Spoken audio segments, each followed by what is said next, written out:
All right, welcome. We're trying to move pretty quick throughout this. I know that last video was 15 minutes. So evaluating inverse sine. If I have arc sine of square root 3 over 2.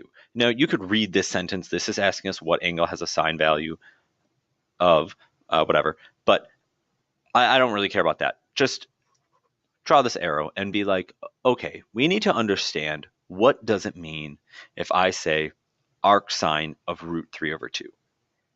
When I read that, what I personally am thinking is at what angle is sine equal, let's not even use symbols, equal to root 3 over 2. So this is just totally and straight up a unit circle question. But it's different than what we did in section 4.1, 2, 3, 4. In 4.1, 2, 3, 4, whatever, I would say, oh, the sine of theta, I'm sorry, I would not say that. I would say the sine of 2 pi thirds, and I would say equals, I don't know, what? And you'd have to tell me.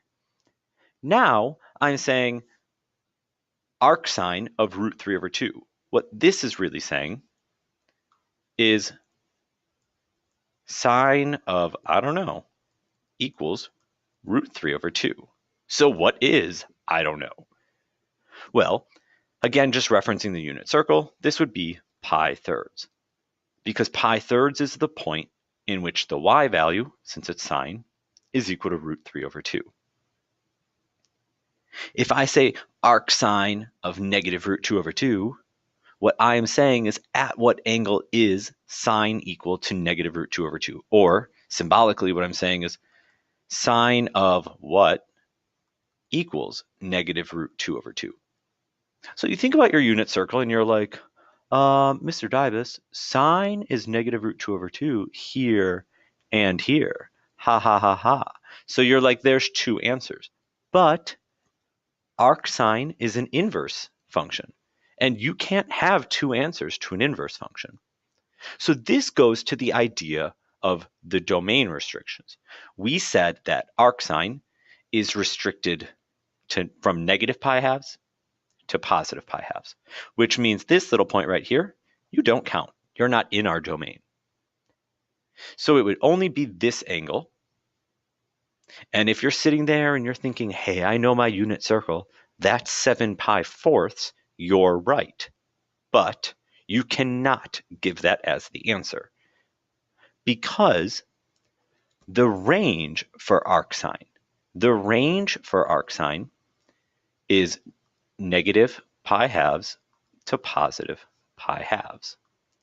And while the location of 7 pi fourths is within there, the actual angle is not. So you need to instead call this negative pi fourths. Just coming up with that essentially cotangent angle, throwing it all the way back to 4.1, cotangent angle to 7 pi fourths is negative pi fourths. So that's how you need to answer this question. This one, you didn't have that issue as much because it was positive. You could have had the issue of like, there is a positive one over here, but I just dealt with that here. All right, so let's do a little bit more with this. If I'm evaluating inverse sine of negative 1/2, again, what I'm saying here is sine of some angle equals negative 1/2. So what is that angle? And if you're thinking about it on the unit circle, sine being negative happens in these two quadrants.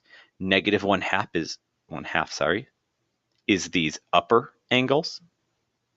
But inverse sine is restricted. So it's not restricted in the third quadrant. Nothing is restricted in the third quadrant. That should be pretty easy to remember. So I have to be giving this angle. Now on your unit circle, this is 11 pi sixths, but you need to be giving that negative angle. So this would just be negative pi sixths. This, handy work, nice way of thinking about things, but not required. If I talk about the inverse tangent of negative square root 3, I'm thinking right now, you can't see it. I'm thinking, that means at what angle is tangent negative square root 3? Well, tangent is negative in the second and the fourth quadrants, but the second quadrant is not part of its restriction. So I'm only working in the fourth quadrant. That negative square root 3 is the one that's like closer to the y-axis. It's that lowest point other than the 3 pi halves one. So that angle, because I have to be talking about the negative direction, is negative pi thirds. So I walked you through like my thinking. Here's the downside. This sort of cool to see, and when you have a question, I have an idea of like, where are you coming from? This, maybe you just guessed. I have no idea. So it's sort of nice to have the idea of like this picture. I'm talking about the point down here. This is where tangent is going to be negative square root 3. This is also where tangent is going to be negative square root 3, but that's not part of my domain, so it's just here. And that's a negative pi thirds. Arc cosine of negative square root 2 over 2. So cosine is negative in the second and third quadrants. So these points are right here. This one's not in its domain, so I'm talking about right here. And that is 3 pi fourths. Cosine, or arc cosine, remember, is restricted to 0 to pi.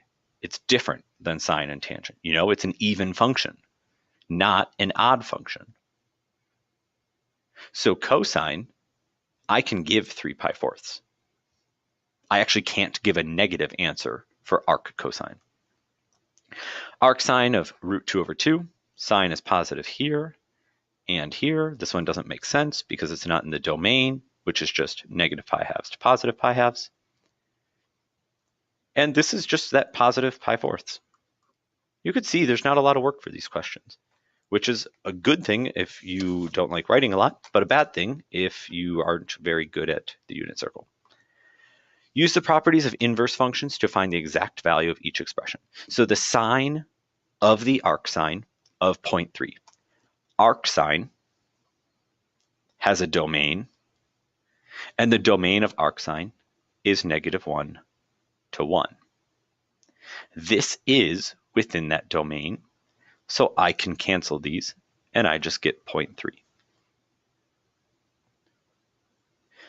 Cosine inverse, or inverse cosine, of the cosine of 7 pi sixths. Cosine, the way that we have restricted it, has a domain of 0 to pi. This is not within the domain, so I cannot cancel it. Instead, I need to actually take the cosine of 7 pi sixths. So this is going to be inverse cosine of cosine of 7 pi sixths, which is negative square root 3 over 2.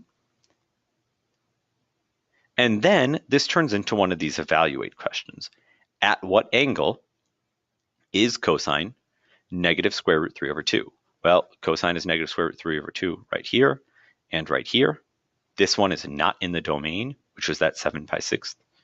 So this is equal to 5 pi sixths. This point, which is in the domain. Inverse tangent of the tangent of 3 pi fourths. Well, 3 pi fourths, again, just talking about tangent. Tangent is restricted from negative pi halves to positive pi halves.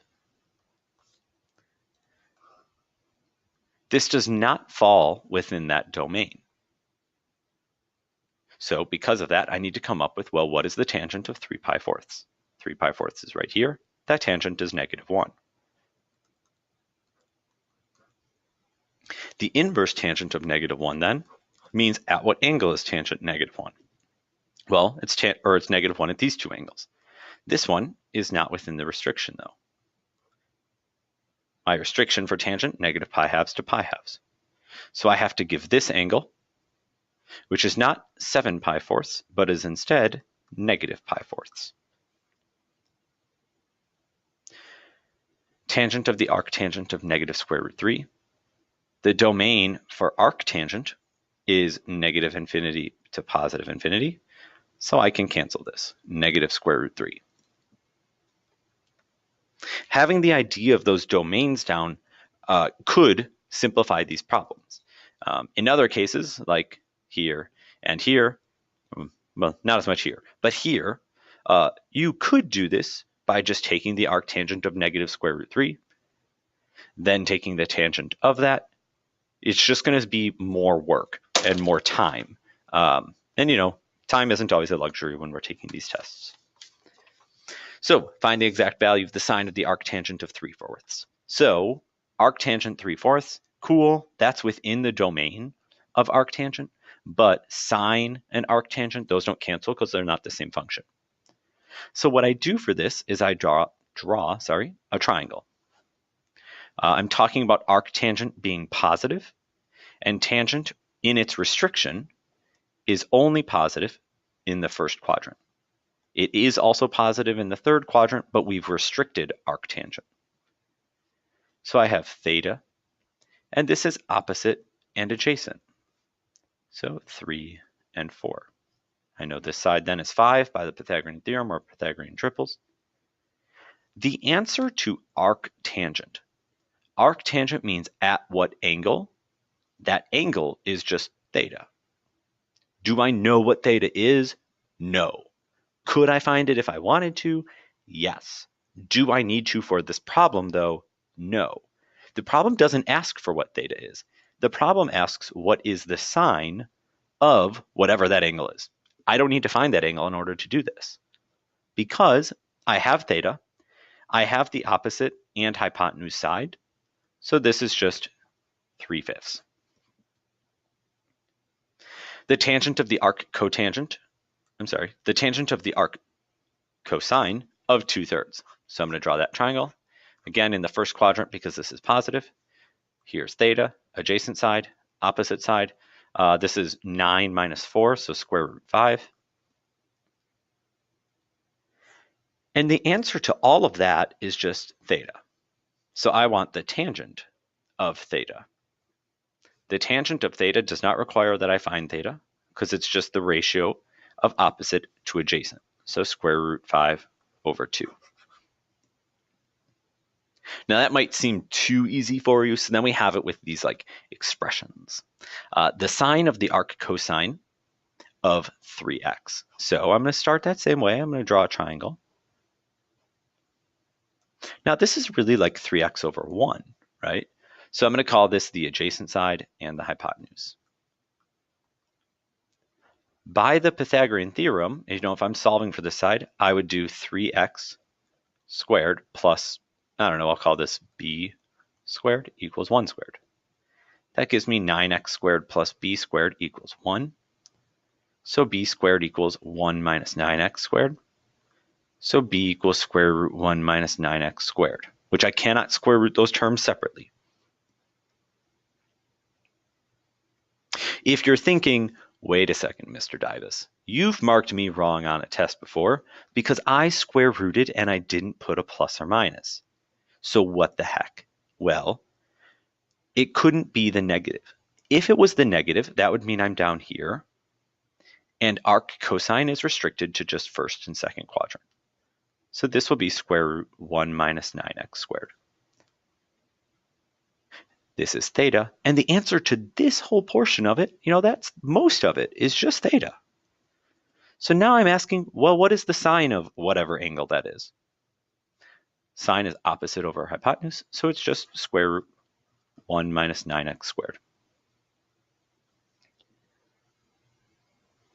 Now, I'm going to ask, just referencing that same triangle, so, this is same theta. But now if I'm like, hey, what's the cotangent of that angle? Cotangent, tangent is O over A, so cotangent is A over O.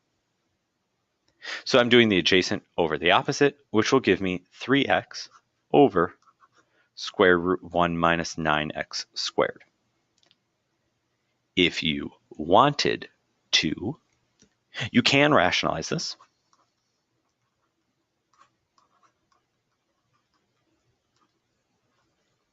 So that's going to give me 3x square root 1 minus 9x squared over 1 minus 9x squared. And if you do that, I'll put a little heart next to it. However, if you try and do that and you get it wrong, I will not put a heart, I'll put a -1 because it would now be wrong. But in this topic and in sort of this topic alone, we will not make you rationalize this. If you want to, in the homework, I think it's really cool. I think you should. Um, but on the quiz or on the test, if you want to leave it like that, maybe try the rationalization. Uh, but this is sort of the only type of problem in which if you don't rationalize it, we'll be okay with it. All right, that's it for the examples. I know sort of a lot there. Make sure that you're fluent with a lot of that stuff. This not as common of a question, but these questions and really these questions, this is like the heart of 4.7. And it's a scary thing because there's not a lot of work that goes with it. So it's tough to give partial credit. So get started on some of that book work. Make sure that you can do all those questions.